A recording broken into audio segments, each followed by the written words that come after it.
Kalau orang nak kata itu sihir, buktikan sihir. Apa itu sihir? Ada ustaz ni duk rawat orang yang terkena gangguan hantu pocong. Bodoh.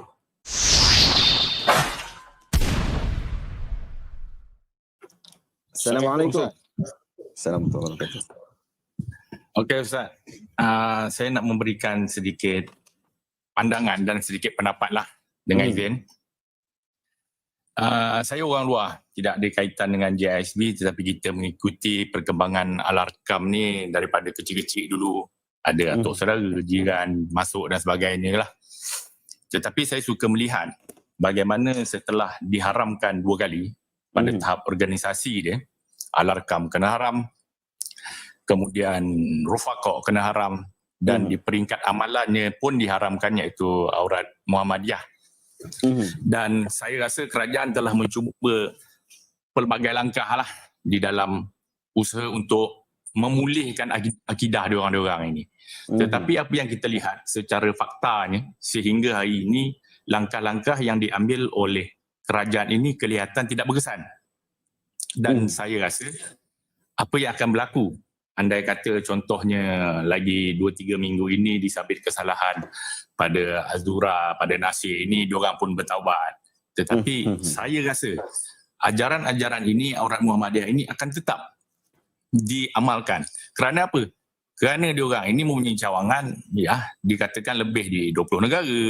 Di Indonesia masih beroperasi seperti biasa. Di Singapura masih berjalan seperti biasa. Jadi saya suka melihat kenapa benda ini tidak dapat dipulihkan. Jadi saya cuba melihat pada pandangan diorang ini, kenapa mereka begitu fanatik pada Abuya. Saya bercakap, maknanya saya ini, kita jenis orang mencari Tuhan lah. Mungkin sedikit sensitif, mungkin sedikit akan menimbulkan konflik. Jadi saya berkawan dengan ramai orang lah. Kita berkawan dengan orang tarikat, kita berkawan dengan orang yang belajar sesat barat ni, dengan geng hakikat, dengan geng makrifat, dengan geng-geng yang so-called geng-geng scanner, geng-geng kasyaf. Tapi saya bukan JISB. Jadi bila kita melihat apa yang telah berlaku, bagaimana yang dikatakan yakazah, ini menjadi sumber kepada segala-gala yang berlaku sekarang ni lah. Daripada perhambaan menjadi kepada ketaksuban, kerana yakazah itu menjadi punca kepada semua arahan. Jadi kita perlu mematikan punca-punca ini. Kita secara sistematik, saya mencadangkan Jabatan Agama untuk mematikan karakter. Satu, kita kena matikan karakter Syekh Suhaimi, matikan karakter Abuya, Azura. Betul. Setuju. Macam mana kita nak matikan karakter diorang ini, kita kena melihat dari sudut pandangan diorang. Pandangan diorang. Asal muasal saya ini maknanya orang nak percaya tak nak percaya sudahlah kan. Tetapi macam saya pun, kita ada sedikit kelebihan kita boleh tengok. Hanya orang kata orang tak percaya hantu. Saya tidak ada masalah. Tetapi orang yang boleh tengok hantu, orang yang boleh tengok jin ini ramai. Sebab apa kata, maknanya Jabatan Agama Islam ini pergi mencari orang-orang yang boleh tengok, boleh melihat. Jadi kita boleh mematahkan hujah-hujah yang mengatakan Azura yakazah. Dan saya yakin dan amat pasti bukan Azura seorang saja yang menjadi punca yakazah ni. Kita kena matikan diorang ini dengan hujah dalam bidang batiniah ni juga. Kita potong dia punya ayat-ayat diorang ni lah. Ini kalau maknanya ustaz boleh buat, macam mana saya nak cakap lah. Sebab saya faham ustaz agak keras dalam perkara ini. Tetapi apa kata diambil juga pendapat orang-orang yang memang bermain, perawat-perawat Islam, mungkin kita boleh rujuk kepada Darusshifa, bagaimana untuk menangani sihir-sihir, macam mana kita nak basuh balik kepala otak beribu. Saya rasa on paper dia kata pekerja JISB ada 5,000, itu tidak termasuk anak-anak yang kecil, mungkin belasan ribu dan mungkin puluhan ribu. Kita kasihan dengan diorang ini. Jadi kalau ustaz, maknanya boleh tarik mana-mana ustaz yang perawat yang ada nama dan boleh dipercayai dan dibawa naik pendapat-pendapat diorang ini untuk kita cuba cantas pemikiran diorang daripada awal ni lah. Macam tu ustaz. Saya bukan apa pendapat ustaz? Saya takut dia dari orang panggil dari masuk mulut harimau masuk mulut buaya. Sebab macam ni, selagi mana kita mengiktiraf bahawa apa yang mereka alami ini adalah perkara-perkara rohani, maka sampai kesudah tak dapat settle. Macam mana kita nak matikan benda ni? Betul tak? Selagi mana kita menganggap bahawa ini adalah amalan-amalan rohani mereka. Padahal ini semua fake. Ini semua merapu ni. Diorang tengah buat kecelaruan pemikiran. Mereka telah memberikan satu hidangan falasi di dalam pemikiran.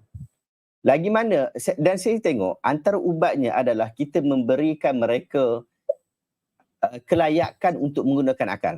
Kita tengok sahaja kesan kepada XXGISB. XXGISB ni ada satu sifat yang sama pada mereka semua, iaitu mereka menggunakan akal yang waras.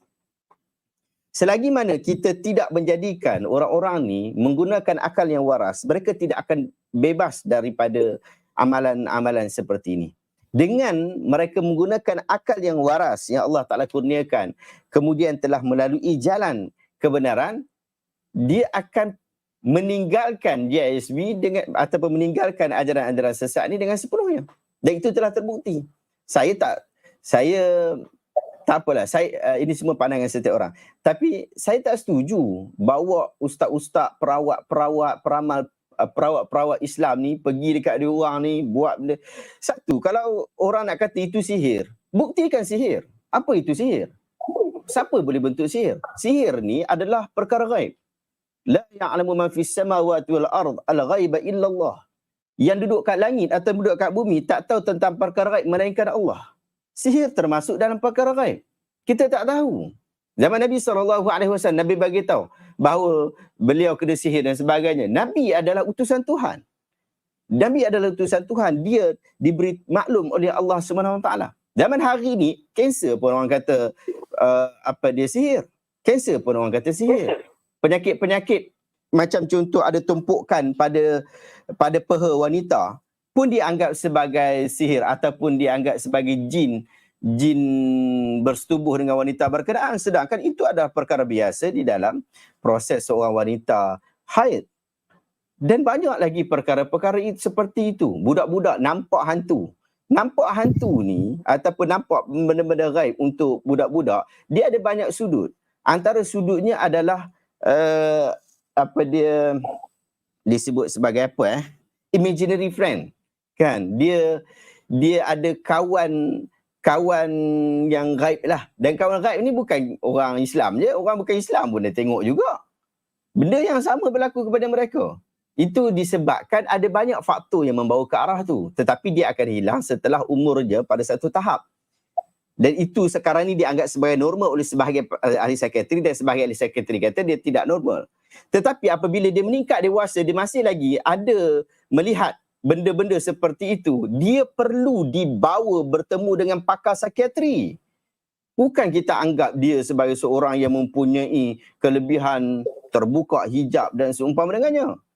Kalau kita fikir seperti itu, sedangkan dia ini mempunyai potensi besar di dalam masalah kesihatan mental, berbahaya. Orang yang masalah kesihatan mental, dia boleh berlaku halusinasi dan juga delusi. Sebab tu sahabat-sahabat, dalam beg kuning saya mungkin tak ada, tetapi dalam tempat yang lain saya ada buku, ada 3 buku yang saya cadangkan sungguh anda untuk dapatkan. Tak ada pula dekat sini, dekat atas.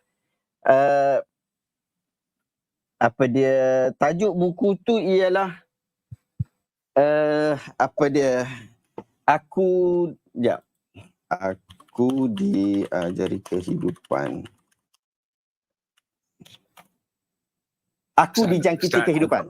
Saya nak cadangkan kepada sahabat-sahabat untuk dapatkan buku Aku Dijangkiti Kehidupan terbitan Caterpillar Bookstore. Dia ada tiga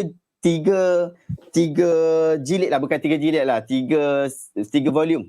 Ada siri pertama, siri kedua, siri ketiga. Ini adalah perkongsian orang yang mempunyai masalah kesihatan mental.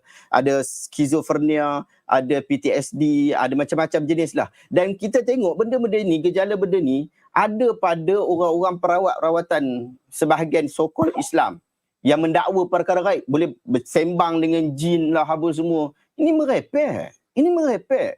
Lagi mana kita tak sembuhkan yang ni, macam mana kita nak sembuhkan masalah kepercayaan karut JSB tu?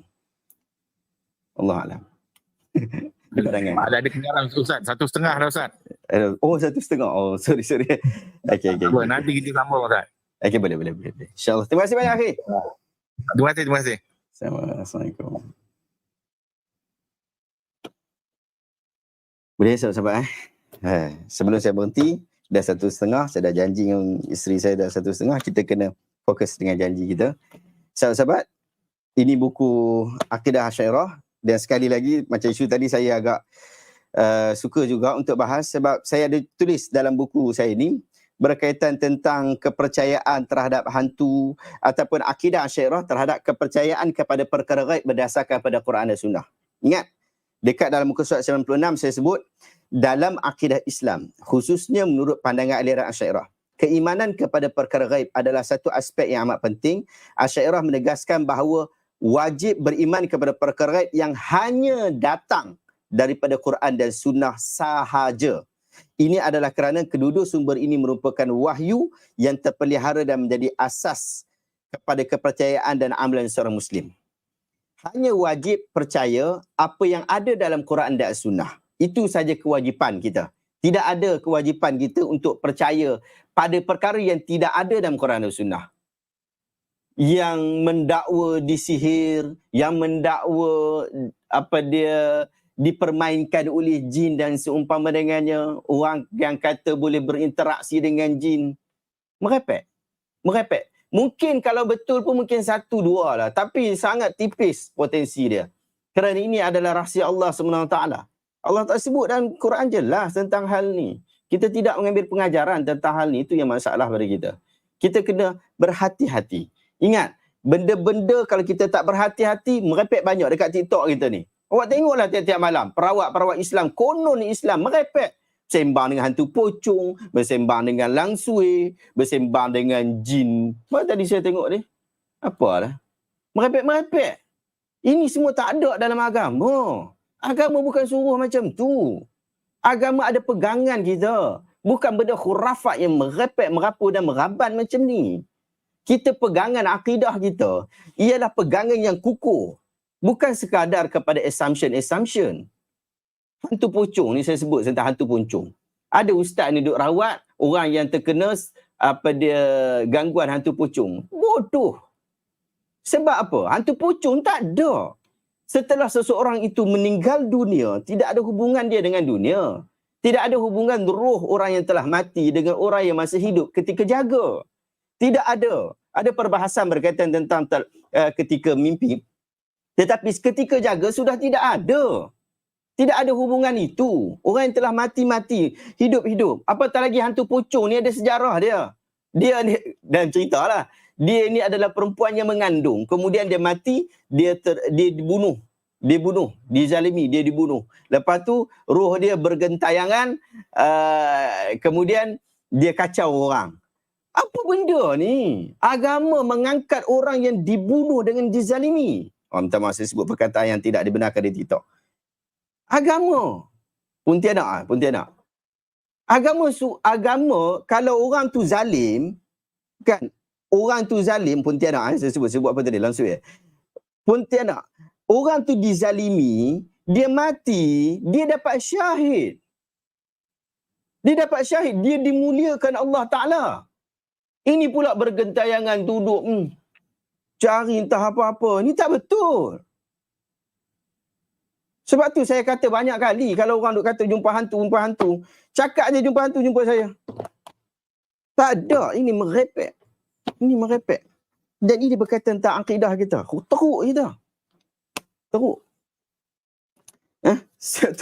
Siap klaim siapa ada gigi taring keturunan Pontianak. Merepek. Sahabat, Asy'ariyah, akidah Asy'ariyah, jalan tengah menuju kebenaran. Kita duk kempen orang untuk gunakan akal yang waras. Masih lagi orang duk kempen untuk menjauhkan akal. Bukan saya sebut kepada caller kita tadi, tak. Saya sebut tentang di isu ustaz-ustaz perawat Islam. Dalam buku Khitabun al-Islami fi Asril Ulama, ada satu kenyataan daripada Dr. Yusuf Al-Qaradawi sangat menarik. Dia kata antara perkara bid'ah yang berlaku pada hari ini ialah wujudnya klinik perubatan Islam. Ini pandangan dia. Saya tak nafikan bahawa sebahagian orang bersetuju tentang hal ni, bahkan pihak JAKIM dan sebahagian tempat lain pun bersetuju untuk penubuhan klinik perubatan Islam dan seumpamanya. So, no isu. Bahkan dalam isu psikologi pun ada satu bahagian iaitu rawatan menggunakan kerohanian. So, no isu berkaitan hal berkenaan. Bahkan Nabi SAW juga mengajar beberapa yang disebut sebagai bacaan-bacaan yang boleh menghalang kita daripada gangguan jin dan juga syaitan. Memang itu disebutkan. Tetapi kita nak sebut bahawa Dr. Yusuf Qaradawi kata antara perkara bid'ah yang berlaku pada hari ini adalah wujudnya klinik perubatan Islam. Sebab kalau kita tengok daripada sudut sejarah Islam, kita gemilang bukan dengan assumption macam ni. Oh, dia ni ada hantu ke apa. Tak dapat dibuktikan pun. Tetapi kita maju dengan wujudnya klinik perubatan fizikal. Orang ada masalah kesihatan mental. Awak kena tahu isu kesihatan mental ni antara yang awal yang mengangkat isu kesihatan mental adalah orang Islam. Tokoh-tokoh, doktor beragama Islam antara yang awal mengangkat isu kesihatan mental. Kemudian daripada sudut isu kesihatan fizikal, kenapa orang yang barah, sakit, kanser tak nak pergi dapatkan rawatan dekat kanser? Kenapa orang yang masih lagi dia ada diabetes tak nak pergi rawatan perubatan? Kenapa perubatan moden di hospital? Kenapa? Mereka menganggap bahawa ini tidak Islamik. Padahal itu Islamik, sangat Islamik. Nabi SAW bila sahabat-sahabat sakit, Nabi SAW diadu kepada baginda suruh bertemu dengan Al-Haris bin Kaladah atau dinamakan dengan Kaladia. Perasan tak baris hujung kalimat Allah berubah dalam Al-Quran? Kadang-kadang tuan-tuan baca Allahu, dalam ayat yang lain hujungnya Allah baris atas pula. Dan kadang-kadang dalam ayat yang lain kita baca Allahi baris bawah pula kan? Adakah berubah makna jika baris hujung berubah? Jawapannya tentulah tidak. Allah tetaplah Allah Jalla wa'ala. Baik, ini antara sebabnya tuan-tuan Kita baca Allahu apabila Allah menjadi pelaku kepada sesuatu perbuatan dalam rangkap ayat. Contohlah rangkap tu bunyinya dia mengampunkan, kemudian Allahu akan hamba-hambanya. Perbuatan dalam rangkap itu ialah dia mengampunkan. Pelaku ataupun yang melakukan perbuatan mengampunkan itu ialah Allah. Maka Allah hendaklah dibaca Allahu. Sebab apa? Sebab pelaku dia melakukan sesuatu perbuatan dalam rangkap. Okey, bila pula kita nak baca Allah? Tunggulah, nanti saya bagi tahulah. Cuba tuan-tuan komen dalam video ni, tanya dengan Ustaz Syihab. Bila dia nak mula kelas formal bahasa Arab Al-Quran guna video? Kami dah tak sabar Ustaz Syihab nak faham bahasa Arab Al-Quran ni. Saya Ustaz, anytime aja on. InsyaAllah.